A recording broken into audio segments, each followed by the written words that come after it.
Whatever goes on at this trial, you get guilty, you get not guilty, who knows? But if you get not guilty, you've still had this. Yeah. They've got you. What's the process? Was it you talking against Big Pharma, then the media start approaching people about you, or were they approaching people about you before you started talking against Big Pharma? This was a pivotal moment in the way that my understanding of our country and the way media works in the United Kingdom. And I go on Paxman, like Newsnight, you know Jeremy Paxman. I went on there. Jeremy Paxman, he leans in, right, go, well, what are you saying? You're saying that you've never voted and that there's no point. I goes, no one I know votes. No one I grew up with votes. Is it true you don't even vote? Yeah, no, I don't vote. Well, how do you have any authority to talk about politics then? Well, I don't get my authority from this pre-existing paradigm, which is quite narrow and only serves a few people. People don't vote because we know that it's all bollocks. Whoever you vote for, you're getting the government. All this. He's like, oh God, you're ridiculous. This is stupid. I go, what? You're telling me? I see you on this TV show night after night, chatting to foreign secretaries, home secretaries, telling them that they're idiots. Answer the question, all that gear. And then when someone comes out and says we don't trust the government, you start on us. And oh, mate, this thing blew up. It blew up. I started talking about, I want to run for mayor of London. I want to start getting involved in politics. When you're around the elites, do you know what they say all the time, mate? Oh, we need more working class voices. We need working class voices. One of the things I thought, you don't want working class voices. And do you know one of the people I used to look at as one of the working class voices they don't want? You. They don't want Tommy Robinson's working class voice. They want working class voices when they can write the script for the working class voice. When all this stuff was going off, guess who dug me out the hardest? Guardian. Like the people that are like, no, men that represent. They're scum. They're scum. Is this when you realise? Yeah. This was your moment? Yeah, that's when I realised. This is when you first come up on their radar as a bit of a problem. Yeah, this geezer. Rather than being... Because when you're out and you're doing what you were doing...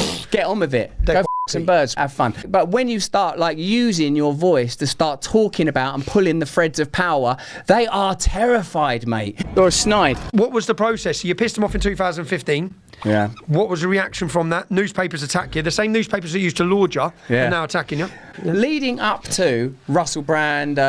documentary. Before that, right, the 2 years before it, all the headlines are Russell Brand's a conspiracy theorist. Russell Brand's British Joe Rogan. Russell Brand's festival's a bit weird. Russell Brand, I don't like that guy. Like, all, you know, Atlantic, New York Times, so you went from, Rolling Stone, you went from positive Guardian. to totally negative. It started going negative in 2015 when I said don't vote. Some people didn't like me. Some people don't like you. Some people don't like me. People are annoying. We're human beings. We're flawed. Only Jesus is perfect. 2015, it starts to shift. But when it starts getting proper leery is COVID. When I start saying stuff like, the pandemic created at least 40 new big pharma billionaires. Pharmaceutical corporations like Moderna and Pfizer made $1,000 of profit every second from the COVID-19 vaccine. More than two-thirds of Congress received campaign funding from pharmaceutical companies in the 2020 election. Pfizer chairman Albert Bourla told Time magazine in July 2020 that his company was developing a COVID vaccine for the good of humanity, not for money. And of course, Pfizer made $100 billion in profit in 2022. It's a bit weird that people at Moderna are going to work at the regulatory agencies that regulate the government and regulate pharma and vice versa. I got stuck in, man. And after that, it kicked right off. It kicked off. I watched all this. Yeah, that's the stuff. But I knew when you were saying it. I'll be honest. I knew and all. I was watching it going, he's yeah, but they're going to, like, yeah, of course. Because all that information you just gave me, you're probably the voice that I heard it from. Right, cool, you're the voice I heard it from. Good. Probably the voice that a lot of people heard it from. Good. There was a handful of people saying what you were saying. And because I was learning it off other people. Yeah, but you had a bigger platform than the other people. Yeah. So when you start saying it, it's getting to a wider reach. They go, what is the result we need to achieve? Yeah, we need the public take. We need to get rid of Tommy Robinson and Russell Brand. Dislike him and not all right, what's Russell Brand's vulnerability? Well, Annie's just spent 10 years telling us he's been everyone. Go talk to some people. Like every single newspaper, it seemed to me very coordinated. Hard Cash Productions worked together with the Times. Day one, Caroline Dinenage, the head of the Department of Social Media and Culture, she's ready with this speech.